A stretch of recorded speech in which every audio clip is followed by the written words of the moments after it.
नानीहरुसँग एउटा कुरा गर्छु ल म। नानीहरु एउटा तिमीहरु यसरी तर्छौ अनि अलि ओराउ न एकछिन सानो कुरा गर्छु म। यहाँ आउ त यहाँ। नलगाउ न। अनि डेन्जर हुँदैन पौड्न आउँछ? त्यो पौडेर लड्यो भने अनि कसरी तर्छौ त नि? अनि स्कुल जाँदैन तिमीहरु? यसरी नै जाने स्कुल? ओहो अलि अलि जान्छ। अलि आऊ। All back play. All back.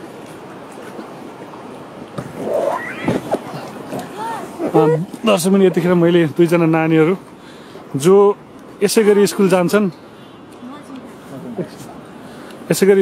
उनीहरुसँग सानो कुरा गर्दा। नानीको नाम के?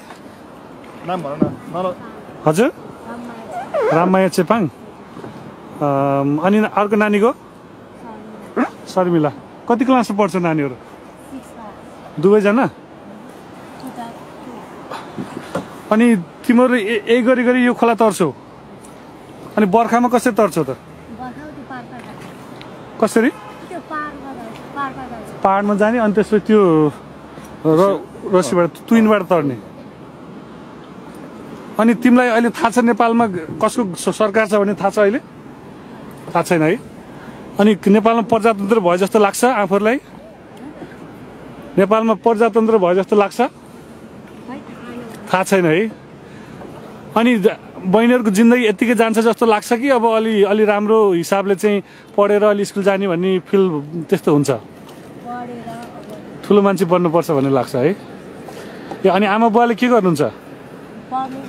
पढ्नु भन्छ है? अनि आमा बुवाले काम के गर्छन्?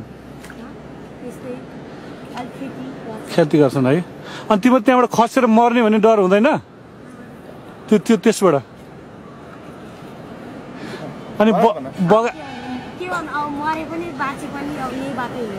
यही बाटो हिँड्नु पर्यो है? मरे पनि बाँचे पनि अब आखिरमा तर्नै पर्यो है? अनि ठुलो भएपछि के हुने इच्छा छ नानीहरुको?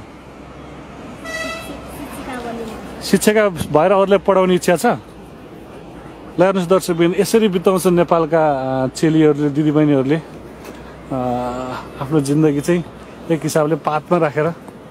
र हामी यतिखेर राफ्टिङ गर्दाखेरि भेट भयो नानीहरुसँग।